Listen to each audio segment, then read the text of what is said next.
Hello મિત્રો, આપનું ઓપ્ટિમી series platform પર સ્વાગત છે। અહીંયા આપણે જે સ્પેશિયલ સિરીઝનું જે આપણે લિસ્ટ ચાલુ કર્યું છે એમાં જે આપણી જે એક ફર્ધર જે ઇનિશિયેટિવ છે એ અમે અહીંયા લેવા જઈ રહ્યા છીએ। અને અહીંયા જે આપણો હવે જે સ્પેશિયલ સિરીઝનો જે નવો ટોપિક છે મિત્રો, એ તમારી બેઝિક પ્રિપેરેશન માટે પ્લસ તમારી એડવાન્સ પ્રિપેરેશન માટે અને સિવિલ સર્વિસ એક્ઝામિનેશનમાં કોઈ પણ લેવલમાં, એટલે કે ક્લાસ 3થી માંડીને 2, 1, સુપર ક્લાસ 1 અને કોઈ પણ લેવલમાં તમને આ જે ટૉપિક છે એ તમને હર હંમેશ માટે કોઈ ને કોઈ રીતે ઉપયોગ થતો જ રહેશે મિત્રો।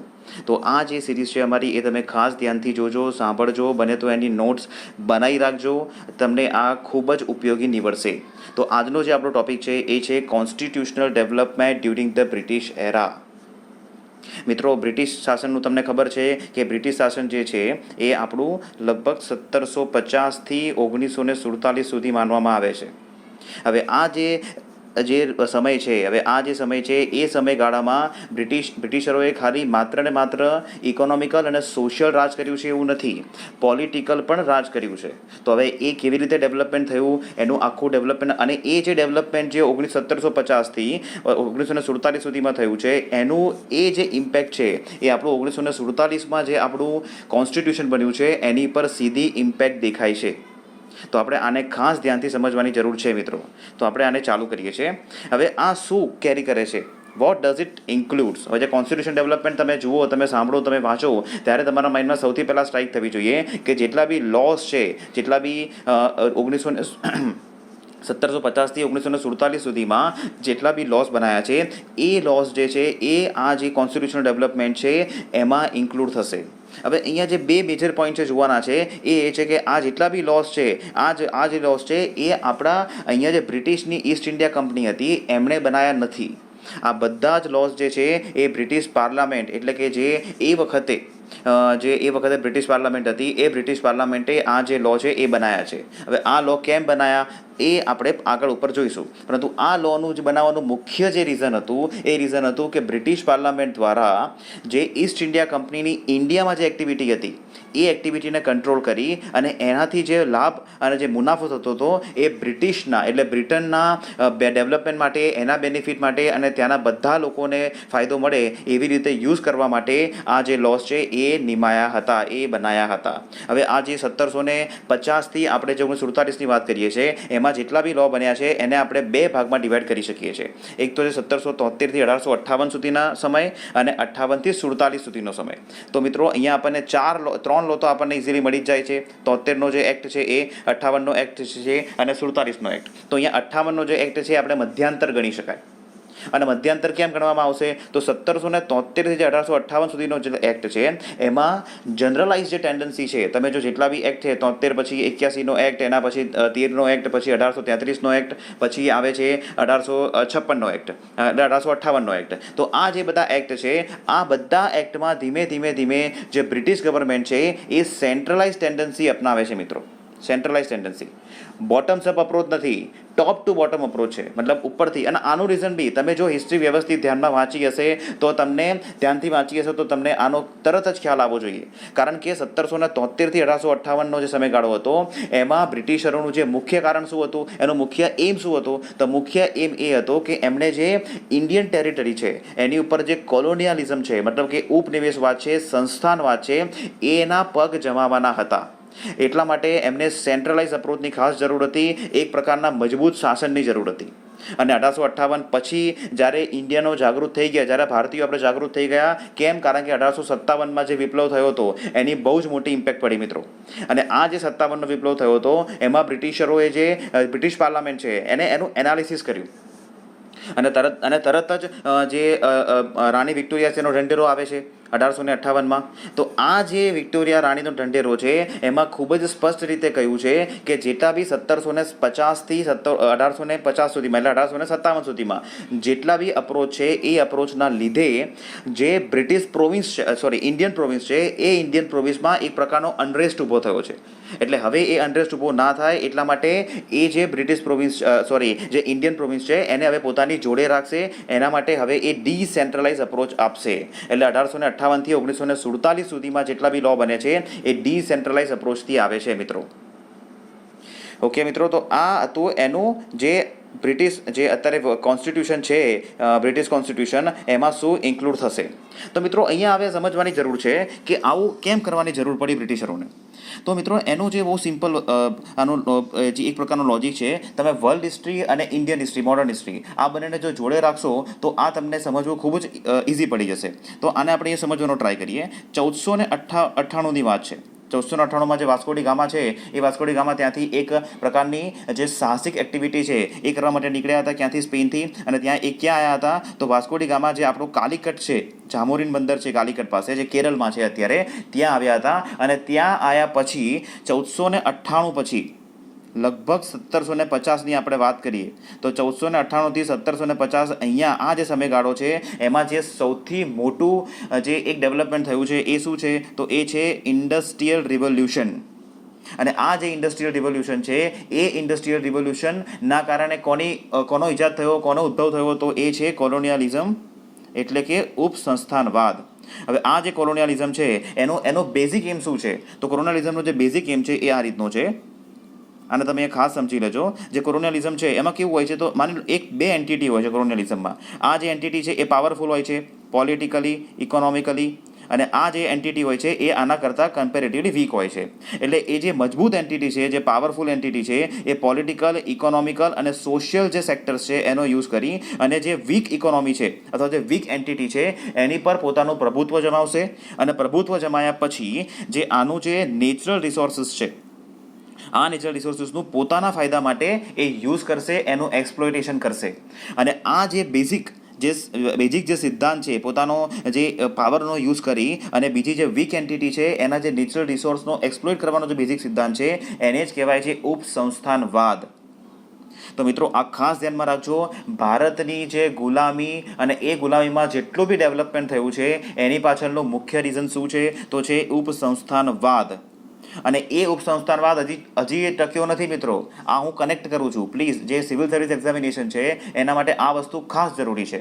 હવે આ જે ઉપસંસ્થાનવાદ છે 1947માં જ્યારે બ્રેટન વુડ ટ્વિન્સ બને છે અને એમાં 1995માં જ્યારે WTO બને છે, તો એ નવ ઉપસંસ્થાનવાદ મતલબ કે નિયો કોલોનિયલિઝમના રૂપમાં એ પાછું આવે છે. ઓકે મિત્રો, તો આ જે છે તમે ખાસ ધ્યાનમાં રાખજો કે આપણે જે લો ભણવાના છે એ બ્રિટિશ પાર્લામેન્ટ બનાવે છે. અને એ જે લો છે એને બે પાર્ટમાં ડિવાઈડ કરીએ છીએ, 1773થી 1858 અને 1858થી 1947. હવે જે નેક્સ્ટ છે, તો આવું કેમ કરવાની જરૂર પડી? બ્રિટિશરો છે જે અહીંયા ઈસ્ટ ઇન્ડિયા કંપની જે અહીંયા ચલાવતા હતા, એ લોકોને આવા પ્રકારના જે લોસ છે બનાવવાની કેમ જરૂર પડી? તો એના માટે આપણે એની થોડીક બ્રીફ હિસ્ટ્રી, ટાઈમલાઈન જોવી ખાસ જરૂરી છે. 1599માં મેં તમને કીધું એમ કે આગળ 1498માંથી આ કોલોનિયલિઝમની શરૂઆત થાય છે. અને કોલોનિયલિઝમનું જે મેઇન જે પર્પઝ હતો એ શું હતો?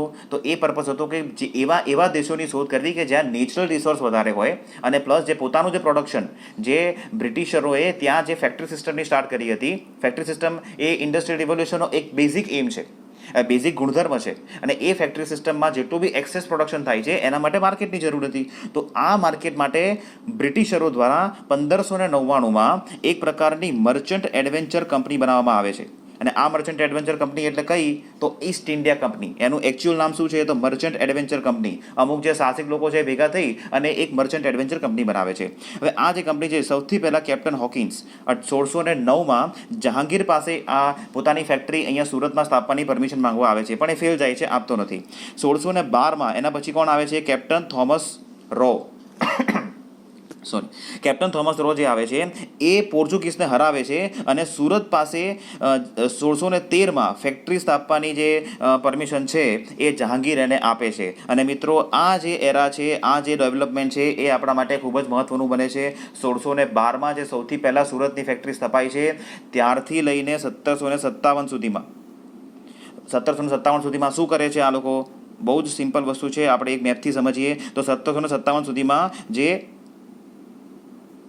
બ્રિટિશરો છે એ બેંગોલ, અહીંયા જે આ મુંબઈ અને મદ્રાસ, આ જે 3 પ્રોવિન્સ છે એ પ્રોવિન્સને પોતાની હસ્તક કરી અને ત્યાંથી જે પ્રકારની રિમ્યુનરેશન મળે છે એ રિમ્યુનરેશનનો યુઝ કરી અને પછી 1858 સુધીમાં એ સંપૂર્ણ ભારત ઉપર, પછી એમાં રાજપૂત હોય, મરાઠા હોય કે અહીંયા નિઝામ હોય, એ બધાને હરાવી સામ દામ દંડભેદનો યુઝ કરી અને સંપૂર્ણ ભારતમાં 1858 સુધીમાં પોતાનું પ્રભુત્વ જમાવે છે. એવું કહેવાય છે કે બ્રિટિશરોનું જે પ્રકારનું રાજ હતું એ અકબરનું જે રાજ હતું એ એના કરતાં પણ વધારે વિશાળ સામ્રાજ્ય ઉપર એમણે રાજ કર્યું છે, કારણ કે એમને અફઘાનિસ્તાન, અહીંયા બફર જે રિજન હતું એ, પ્લસ અહીંયા જે મ્યાનમાર છે એ બધા જ, અને અહીંયા નેપાળ, આ બધા જ જે રિજન છે એ રિજનને પોતાના હસ્તગત કર્યા હતા.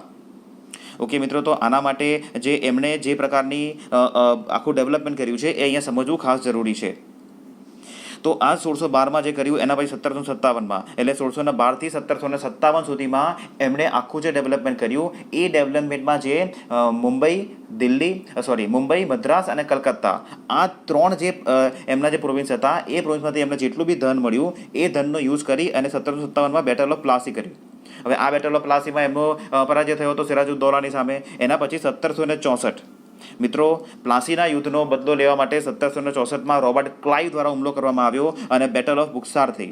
હવે આ બેટલ ઓફ બુક્સાર આપણા માટે સૌથી ઇમ્પોર્ટન્ટ બને છે. એટલે જો civil service examination point of વ્યૂથી તમે પ્રિપેરેશન કરતા હોય તો 1764માં જે બેટલ ઓફ બુક્સાર છે એ જાણવી ખૂબ જ જરૂરી છે. કેમ? એનાથી બ્રિટિશરોને 3 મેજર ફાયદા થાય છે. સૌથી પહેલું છે, ઈસ્ટ ઇન્ડિયા કંપનીને શું થાય છે તો દીવાની સત્તા મળે છે. એનો મતલબ શું? Right to collect revenue. કોની? તો બેંગોલ, બિહાર અને ઓરિસ્સા, આ જે 3 જે પ્રોવિન્સ છે આ પ્રોવિન્સના એમને દીવાની સત્તા મળે છે. મિત્રો, હજી નિઝામત સત્તા મળી નથી. નિઝામત સત્તા એટલે શું? તો લો એન્ડ ઓર્ડર મેન્ટેન કરવાની સત્તા. એ હજી કોની પાસે છે? એ હજી આની પાસે છે, ત્યાંનો જે રાજા છે એની પાસે છે, નિઝામ પાસે છે. એના પછી બીજું શું? હવે એના પછી 1767માં એટલે બુક્સારનું જે યુદ્ધ છે એ આપણા માટે શું ઇમ્પોર્ટન્ટ બને છે કે એને દીવાની સત્તા આપે છે.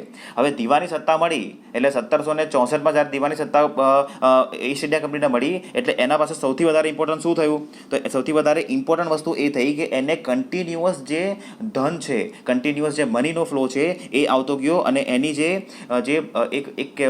એનું જે ડેવલપમેન્ટ છે અને પ્લસ એનું વેલ્થ છે એ કન્ટિન્યુઅસ વધતું જાય છે મિત્રો. હવે આ જે વેલ્થ જે વધવાની જે પ્રક્રિયા હતી, પ્રોસેસ હતી, એ ખૂબ જ ટૂંકા ગાળામાં થઈ. એટલા માટે બ્રિટિશમાં એનો વિરોધ થયો. એટલે 1757માં સૌથી પહેલું ઇન્ટરવેન્શન બ્રિટિશ ગવર્મેન્ટે ઇન્ડિયન અફેર્સમાં કર્યું અને એમણે શું કીધું કે 10% જે શેર છે, એટલે માની લો કે બ્રિટિશ ઈસ્ટ ઇન્ડિયા કંપની જે ઓડિશા, બેંગાલ, બિહારમાં દીવાની સત્તામાંથી માની લો કે 100 રૂપિયા કમાતી હોય તેમાંથી 10% એટલે 10 રૂપિયા દર વર્ષે એને બ્રિટિશ ગવર્મેન્ટને આપી દેવાના. એ લગભગ કેટલા થતા હતા? તો 4 મિલિયન પાઉન્ડ એ વખતે એન્યુઅલી થતા હતા મિત્રો. એટલે તમે વિચારો કે એ વખતે એનું અહીંયાથી દીવાની સત્તામાં એ કેટલું રેવન્યુ અહીંયાથી લઈ જતા હશે.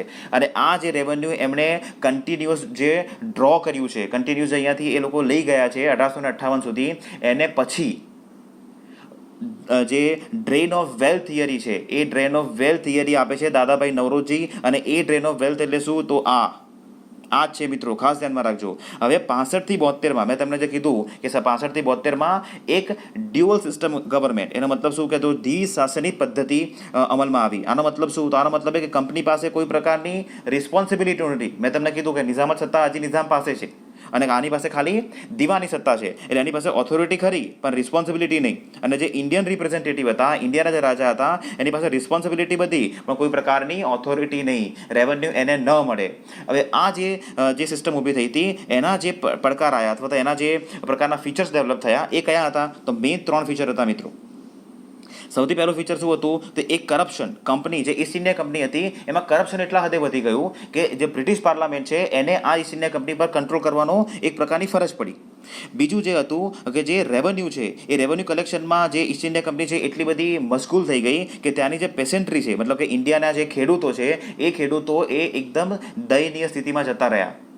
મિત્રો, તમે જે રેવન્યુ કલેક્શન સિસ્ટમ છે એ તમે વાંચી હશે, જે ઇસ્તબરારી છે, રાઈટ, પછી જે મહાલવારી છે અને જે જ્યોતિર છે. હવે આ જે રિયોતવારી છે, તો આ જે પ્રકારની જે સિસ્ટમ જે છે 1773થી જે લાગુ પડી છે, આ સિસ્ટમના કારણે જે ત્યાંના જે પેશન્ટ છે અથવા તો આપણા જે ખેડૂતો હતા એ ખેડૂતો ખૂબ જ દયનીય સ્થિતિમાં પહોંચી ગયા હતા. એટલે આ જે ડિપ્રેસિવ સિસ્ટમ હતી એ સિસ્ટમને પણ સુધારવા માટે બ્રિટિશરોનું એક પ્રકારનું ઇન્ટરવેન્શનની શરૂઆત થઈ હતી. પ્લસ જે કંપની હતી એ બેંકરપ્સી જાહેર થઈ જતી હતી. એટલે કંપની દર વર્ષે એવું કહેતી હતી કે અહીંયા તો અમારે મિલિટરીમાં ખર્ચો વધારે થાય છે અને એ પોતાનું જે પ્રોફિટ છે એ નેગેટિવ બતાવતી હતી કે અમને તો નુકસાન થાય છે, પ્રોફિટ થતો નથી. અને સામે જેના સર્વન્ટ છે એ સર્વન્ટ, મતલબ કે અહીંયાથી જે રોબર્ટ ક્લાઇવ છે અને બીજા જે વોરન હેસ્ટિંગ છે એ બધા જ્યારે ત્યાં જાય તો ત્યાં જે પોતાની જે વેલ્થ છે એ કરોડો, મિલિયન્સ ઓફ પાઉન્ડ્સમાં ત્યાં કમાતા. તો આ એક પ્રકારનું એક ડ્યુઅલ કેરેક્ટર જે છે એ લાગ્યું. અને આવું ન થાય અથવા આની પર રોક લગાવવા માટે ગ્રેજ્યુઅલ ઇન્ક્રીઝ કર્યો ગવર્મેન્ટે પોતાના કંટ્રોલિંગ લોઝમાં, કંટ્રોલિંગ પાવર માટે. અને આ જે કંટ્રોલિંગ પાવર છે એ બ્રિટિશ ગવર્મેન્ટ જે અલગ અલગ પ્રકારના લો બનાવીને લઈને આવી એના દ્વારા અને અંતે 1858 પછી 1858નો મેં તમને કીધું મધ્યાંતર કેમ કારણ કે 1858માં બ્રિટિશ ગવર્મેન્ટ દ્વારા જે ઈસ્ટ ઇન્ડિયા કંપની છે એને કમ્પ્લીટ ડિમોલિશ કરી દેવામાં આવી, કોર્ટ ઓફ ડિરેક્ટરને કમ્પ્લીટ ડિમોલિશ કરી દેવામાં આવ્યા અને એક બોર્ડ ઓફ ગવર્નરની નિમણૂક કરવામાં આવી અને એ બોર્ડ ઓફ ગવર્નર જ પછી જે તાજના એટલે મતલબ કે જે બ્રિટિશરોના જે કિંગ હતા એના જ રિપ્રેઝેન્ટેટિવ હતા અને એ જ મતલબ કે હવે સીધો જે રેગ્યુલેશન છે એ રેગ્યુલેશન બ્રિટિશ ગવર્મેન્ટ પાસે જતું રહ્યું અને 1858થી 1947 સુધી એ જ પ્રકારનું જે શાસન પદ્ધતિ છે એ ચાલે છે મિત્રો. તો મિત્રો આ હતું એનું ડેવલપમેન્ટ. આ ડેવલપમેન્ટ તમે ખાસ ધ્યાનમાં રાખજો કારણ કે આ ડેવલપમેન્ટના લીધે જ અને જેટલું તમારું અન્ડરસ્ટેન્ડિંગ અહીંયા સારું હશે એટલું જ તમને લો વધારે સારી રીતે તમને યાદ રહેશે અને લો જે છે એ ખૂબ જ ઇમ્પોર્ટન્ટ છે. દરેક એક્ઝામમાં લોના 1 કે 2 ક્વેશ્ચન તો હોય જ છે, એના ફેક્ચ્યુઅલ ક્વેશ્ચન હોય છે. એટલે મિત્રો તમે આ ખાસ ધ્યાનમાં રાખજો. હવે જે છે એ છે આપણે સ્ટાર્ટ કરીએ છીએ. સૌથી પહેલો જે એક્ટ છે એ છે રેગ્યુલેટિંગ એક્ટ. 1773માં જે લાવવામાં આવ્યો હતો. 1773માં જે બ્રિટિશ ગવર્મેન્ટ હતી એ બ્રિટિશ ગવર્મેન્ટની અત્યારે ઈસ્ટ ઇન્ડિયા કંપનીનો આ પ્રકારનો એનો મેપ હતો. એની અંડરમાં કયા કયા પ્રોવિન્સ હતા તો એક તો બેંગોલ, બિહાર ને ઓડિશા આપણે જોયું એવી રીતે, પ્લસ અહીંયા જે મદ્રાસ છે અને અહીંયા જે છે બોમ્બે, આ જે 3 પ્રોવિન્સ હતા એ 3 પ્રોવિન્સ એના હતા. હવે 73થી 85 સુધીમાં 73થી પછી 58 સુધીમાં એ આખું આવી રીતે ડેવલપ કરી અને એ આગળ વધે છે. તો આના માટે જે લો છે એ લો ખૂબ જ ઇમ્પોર્ટન્ટ છે. તો આ લોનું આપણે ધ્યાનથી એનું જોઈએ. તો ઓબ્જેક્ટિવ શું હતું, આ કેમ લાયા, જે બ્રિટિશ ગવર્મેન્ટ આ લો લાયા તો કેમ લાયા? સૌથી પહેલાં જે મેનેજમેન્ટનો પ્રોબ્લેમ હતો કંપનીનો, જે ઇન્ડિયામાં જે મેનેજમેન્ટનો પ્રોબ્લેમ હતો, જે હમણાં આગળ આપણે જોયા ડ્યુઅલ ગવર્મેન્ટના કારણે જે પ્રોબ્લેમ થયો એ પ્રોબ્લેમ સોલ્વ કરવા માટે, પ્લસ જે ડ્યુઅલ સિસ્ટમ હતી રોબર્ટ ક્લાઇવ લાવ્યા હતા એના જે પ્રોબ્લેમ હતા એને સોલ્વ કરવા માટે અને પ્લસ કંપનીને કંટ્રોલ કરવા માટે. કારણ કે કંપની જે 1599માં જે કંપની બની હતી એનો મુખ્ય મુદ્દો શું હતો, મુખ્ય એજન્ડા હતો બિઝનેસ કરવો, બિઝનેસ કરીને નીકળી જવાનું. પરંતુ હવે કંપનીને લાલચ જાગી હતી અને હવે એ બિઝનેસ એન્ટિટીમાંથી સેમી સોવેરિયન પોલિટિકલ એન્ટિટી બનવા જઈ રહી હતી. તો આ ઓબ્વિયસલી ગવર્મેન્ટને પોસાય નહીં, એ ન પોસાય એટલા માટે હવે ધીમે ધીમે જે પોતાનો કંટ્રોલ છે એ આ રેગ્યુલેટિંગ એક્ટ દ્વારા એ પોતાના હાથમાં લેવા માંગતી હતી અને આના માટે હવે સેન્ટ્રલાઇઝ એડમિનિસ્ટ્રેશન છે એ સેન્ટ્રલાઇઝ એડમિનિસ્ટ્રેશન લેવાની શરૂઆત કરી. કારણ કે ઓબ્વિયસ છે મિત્રો કે જો તમારે હવે બ્રિટિશમાં બેઠા જો અહીંયાનું પોતાનું શાસન ચલાવવું હોય તો એના માટે સેન્ટ્રલાઇઝ ટેન્ડન્સી જરૂર પડે. જો એ પાવરને ડિસેન્ટ્રલાઇઝ કરી નાખે તો ઈસ્ટ ઇન્ડિયા કંપની પોતે જ એટલી બધી પાવરફુલ થઈ જાય કે એ પાછી પોતાની જ રિબેલ કરી નાખે. એવું ન થાય એટલા માટે સેન્ટ્રલાઇઝ ટેન્ડન્સી આપી અને પ્લસ એમને અત્યારે બ્રિટિશરોએ પોતાના પગ જમાવવાના હતા. કેમ? કારણ કે એમને ખાલી ભારત ઉપર નજર નહોતી, આની ઉપર અહીંયા રશિયા હતું અને ચાઇના હતું. હવે રશિયા અને બ્રિટિશરો વચ્ચે જે એક પ્રકારનું બફર હતું એ બફર હતું કોણ? અફઘાનિસ્તાન. તો આ બફરને બી કેપ્ચર કરવું હતું. પ્લસ નેપાળ, ભૂટાન અને મ્યાનમાર, આ ત્રણમાં એટલી બધી નેચરલ રિસોર્સ હતા કે એનું બી આ વર્જિન હતું. એટલા માટે એનું એક્સપ્લોટેશન કરવાની બી એમની ઈચ્છા હતી. અને પ્લસ અહીંયા જે આખું ગેન્જેટિક વેલી છે ત્યાં જે પ્રકારનું અફીણની ખેતી થતી હતી એ અફીણની ખેતી અહીંયા થઈ અને એ આજે હોંગકોંગ દ્વારા અંદર જઈ અને એ ત્યાં અફીણનું એક ઇલીગલ ટ્રેડ બી કરતા હતા. અને પ્લસ જે સિલ્ક રોડ હતો એની પર બી એમની નજર હતી. તો આ બધા માટે જે બ્રિટિશ ગવર્મેન્ટ છે એમનો ઇન્ડિયા ઉપર કંટ્રોલ કરવો ખૂબ જ જરૂરી હતો અને એ 73ના રેગ્યુલેટિંગ એક્ટથી શરૂઆત થાય છે. તો આનું મેઇન ફીચર શું છે જોઈ લઈએ. તો આના મેઇન ફીચર એવી રીતના છે કે જે ગવર્નર જનરલ ઓફ ઇન્ડિયા છે, હવે એ વખતે કેવું હતું કે જે 3 પ્રોવિન્સ હતા, આ જે 3 પ્રોવિન્સ બેંગોલ, મદ્રાસ અને અહીંયા જે ઓડિશા હતા એના 3ના અલગ અલગ પ્રકારના એક ગવર્નર હતા અને એના દ્વારા એ પોતે રેગ્યુલેટ થતા હતા. પણ હવે જે 73માં એક્ટ જે આવ્યો એમાં જે બેંગાલુ એડમિનિસ્ટ્રેશન છે એને કોને આપ્યું હતું? તો ગવર્નર જનરલની કાઉન્સિલ બનાવી. એટલે બેંગાલ હવે સેન્ટ્રલાઇઝ ટેન્ડન્સી સ્ટાર્ટ થાય છે મિત્રો, ખાસ ધ્યાનમાં રાખજો. ગવર્નર જનરલ ઇન કાઉન્સિલ બનાવી અને એમાં કેટલા મેમ્બર હતા? 1+4. 1 એટલે કોણ? તો ગવર્નર જનરલ અને 4 એટલે કોણ? તો એના અલગથી મેમ્બર. હવે આ જે કોણ હતા? તો સિવિલ અને મિલિટરી ગવર્મેન્ટના રિપ્રેઝન્ટ એમાં હતા અને એ જે ફંક્શન હતું they were required to function according to majority rule. એટલે 4 જણામાંથી જો 5 જણામાંથી જો 3 જણા કહે તો જ આ વસ્તુ પાસ થાય, નહીંતર નહીં. એટલે મેજોરિટી રૂલમાંથી હતું. એટલે 1+4ની આમાં પ્રોવિઝનની શરૂઆત થઈ અને ગવર્નર જનરલ ઇન કાઉન્સિલની શરૂઆત અહીંયા થાય છે મિત્રો. અને આ જે મેમ્બર છે એને કોણ, આ મેમ્બરને અપોઇન્ટ કોણ કરતા હતા? તો અપોઇન્ટ કરતા હતા જે કોર્ટ ઓફ ડિરેક્ટર્સ હતા. મતલબ કે બ્રિટિશ ઈસ્ટ ઇન્ડિયા કંપનીના જે કોર્ટ ઓફ ડિરેક્ટર ત્યાં જે હતા એ આને અપોઇન્ટ કરતા હતા. પણ રિમૂવ કોણ કરી શકે? તો બ્રિટિશ મોનાર્ક જ આને રિમૂવ કરી શકે. કોર્ટ ઓફ ડિરેક્ટરના કયા પછી સેકન્ડ જેનો મેજર પોઈન્ટ છે એ છે જે ગવર્નર જનરલની ઓફિસ છે એ ફોર્ટ વિલિયમ પ્રેસિડેન્સીમાં બનાવવામાં આવી. ફોર્ટ વિલિયમ શું છે? તો ફોર્ટ વિલિયમ જે બેંગોલ જે પ્રોવિન્સ હતું, બેંગોલ, બિહાર ને ઓરિસ્સા, એમાં જે બેંગોલમાં જે આ બ્રિટિશ ઈસ્ટ ઇન્ડિયા કંપની છે એનું જે હેડક્વાર્ટર હતું એ હતું ફોર્ટ વિલિયમ. તો આ જે ફોર્ટ વિલિયમ છે એને ગવર્નર જનરલની કાઉન્સિલ તરીકે નિમવામાં આવી અને બોમ્બે અને મદ્રાસ આ બંને જે પ્રોવિન્સ છે એને સબઓર્ડિનેટ કરવામાં આવ્યા. કોને? તો પ્રેસિડેન્સી ઓફ કલકત્તા. મિત્રો આ પોઈન્ટ ખાસ ધ્યાનમાં રાખજો. હું તમને જે કહું છું કે સેન્ટ્રલાઇઝ ટેન્ડન્સીની શરૂઆત કરવામાં આવી એનું આ એક પ્રકારનું એક્ઝામ્પલ છે, ઉદાહરણ છે કે બોમ્બે અને મદ્રાસ જે પ્રોવિન્સ છે એને એ લોકોએ ગવર્નર જનરલ મતલબ કે જે કલકત્તા પ્રેસિડેન્સી છે એમાં એમણે મર્જ કરી નાખી, એને સબઓર્ડિનેટ કરી નાખી. એના પછી તો ગવર્નર જનરલ જે છે, ગવર્નર જનરલ ઓફ બેંગોલ, એને governor general of British territory કહેવામાં આવ્યું. એટલે ગવર્નર ઓફ બેંગાલ હતા એને હવે શું કહેવાનું? Governor general of British territory of India or governor general of India એને કહેવાનું. અને આ જે ગવર્નર જનરલ ઓફ ઇન્ડિયા સૌથી પહેલાં કોણ હતા? સૌથી પહેલાં હતા વોરન હેસ્ટિંગ. એના પછીનું જે છે એ છે કોર્ટ ઓફ ડિરેક્ટર. હવે મિત્રો હવે આ જે ઈસ્ટ ઇન્ડિયા કંપની છે, આ ઈસ્ટ ઇન્ડિયા કંપનીનું જે અત્યારનું અહીંયાનું જે રેગ્યુલેશન છે એ કોણ કરતું? તો કોર્ટ ઓફ ડિરેક્ટર. અને જે રોબર્ટ ક્લાઇવ છે, વોરન હેસ્ટિંગ છે, એને કોર્ટ ઓફ ડિરેક્ટર નિમીને મોકલતા હતા. હવે જે 1773નો રેગ્યુલેટિંગ એક્ટ આવ્યો એની પહેલાં 500 પાઉન્ડ જેનું ઇન્વેસ્ટમેન્ટ હોય એવા લોકોને બી કોર્ટ ઓફ ડિરેક્ટરમાં એટલે મતલબ કે વોટ આપવાનો અધિકાર હતો. હવે એ વધારીને 1000 પાઉન્ડ કર્યા. અને પ્લસ દર ક્વાર્ટરે એટલે કે દર 3 મહિને જે એના જે 1/3 મેમ્બર છે અને એના જે 1/3 મેમ્બર છે એનું દર વર્ષે રીઇલેક્શન કરવાની ફરજ બ્રિટિશ ગવર્મેન્ટે પાડી.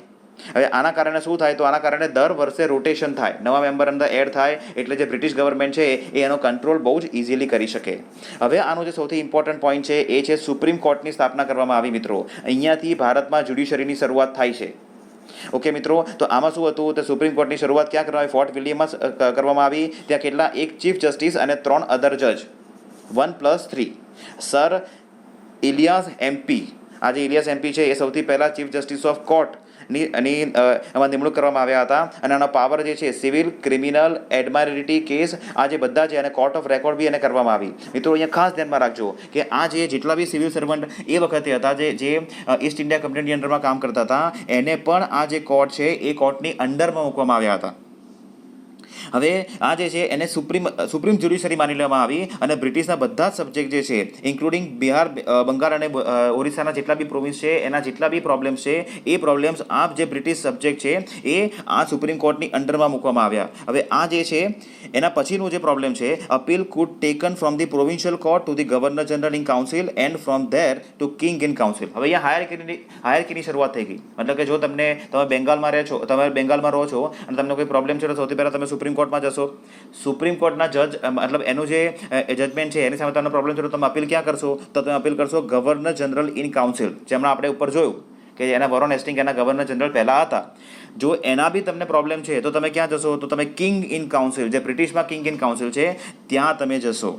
પ્લસ હવે જે લાસ્ટ પોઈન્ટ છે જે ઇમ્પોર્ટન્ટ છે એ ઇમ્પોર્ટન્ટ પોઈન્ટ શું છે? તો ઇમ્પોર્ટન્ટ પોઈન્ટ એ છે કે કંપનીના જેટલા બી સર્વન્ટ છે એમને પ્રાઇવેટ સેક્ટરમાં એન્ગેજ કરવાની ના પાડી. અને પ્લસ જે બ્રાઇબ અને પ્રેઝન્ટ છે, જે મતલબ કે જે લોકલ લોકો છે એનાથી બ્રાઇબ અને પ્રેઝન્ટ લેવાની ના પાડી. આ કેમ? કારણ કે આગળ ઉપર જોયું કે જે ડ્યુઅલ સિસ્ટમ હતી એનો સૌથી મેજર ગેરફાયદો શું હતો? તો ગેરફાયદો એ હતો કે એનાથી જે કરપ્શનની શરૂઆત થઈ હતી અને આ કરપ્શનનો મેજર સોર્સ હતો, એટલે એ કમ્પ્લીટલી પ્રોહિબિટ કરી નાખી. ઓકે મિત્રો, તો આ હતો 1773નો રેગ્યુલેટિંગ એક્ટ. તમે આ ખાસ અત્યારે સમજી લેજો, ખાસ ધ્યાનમાં રાખજો, કારણ કે આ ખૂબ જ ઇમ્પોર્ટન્ટ છે. આના દરેક પ્રોવિઝન છે એ ખૂબ જ ઇમ્પોર્ટન્ટ છે.